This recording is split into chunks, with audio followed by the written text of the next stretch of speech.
bonjour à tout le monde. Dans une actualité remplie de conflits, on hésiterait à invoquer ceux du passé, mais faisons-en surgir pourtant un. Il y a 20 ans, quasiment jour pour jour, l'Occident envahissait l'Irak. Certains médias ont ressorti des images d'archives, évoquaient les controverses de l'époque. Ne les reprenons plus. Ce sont d'autres leçons nouvelles qui se présentent à nous. Tout d'abord, un chiffre peut surprendre, voire même choquer.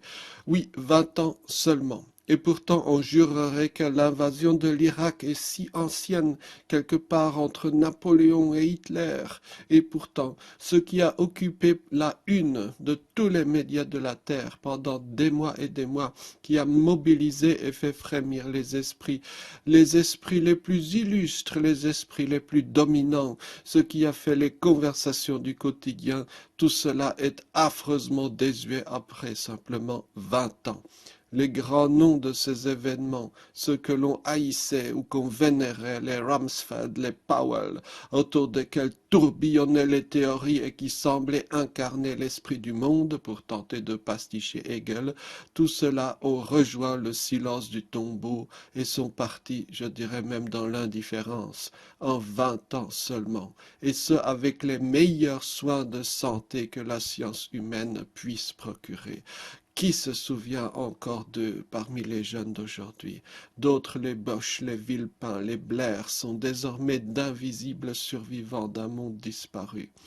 Car oui, si l'anniversaire de l'invasion de l'Irak montre l'extraordinaire fragilité de l'être humain, même lorsqu'il est couvert d'honneur et de milliards, c'est aussi la rapidité de l'obsolescence de nos repères prétendument intangibles qu'elle expose.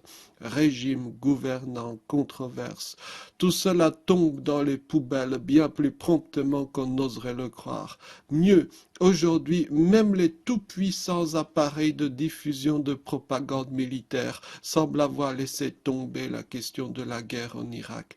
Il est assez amusant de constater que les causes les plus centrales, les plus vitales pour les agences de communication les plus importantes du monde, celles pour lesquelles on a déployé des moyens financiers et humains inouïs, deviennent sans objet et vains en un rien de temps. Dès lors, il suffit à l'être humain d'être ne fût-ce que légèrement décalé, par exemple grâce à un handicap, pour vivre en paix par rapport à toutes ces nuisances. Toutefois, la leçon la plus triste pourrait être encore à venir. Il y a 20 ans ou 30 ans encore, l'actualité, les médias d'Occident étaient pleins d'éléments, de noms irakiens, arabes, palestiniens, afghans, en bien ou en mal, certes, mais ces gens comptaient. De nos jours, c'est fini. L'univers médiatique, l'univers culturel des Occidentaux est purement blanc et occidental, avec quelques commentaires dénigrants sur les Chinois en tant que menace, et puis c'est tout. La communauté internationale, comme on dit, c'est-à-dire environ 15% à peine de la population mondiale, peuple seul l'univers. Que vaut un Yéménite par rapport à un Européen aujourd'hui? Que vaut la culture yéménite par rapport aux valeurs occidentales? J'imagine des valeurs financières ou netflixiennes, bien entendu. En somme, ce n'est pas l'anniversaire de la chute de l'Irak que nous commémorons, c'est un peu la nôtre, en tant que mortels, en tant qu'habitants provisoires d'un univers commun.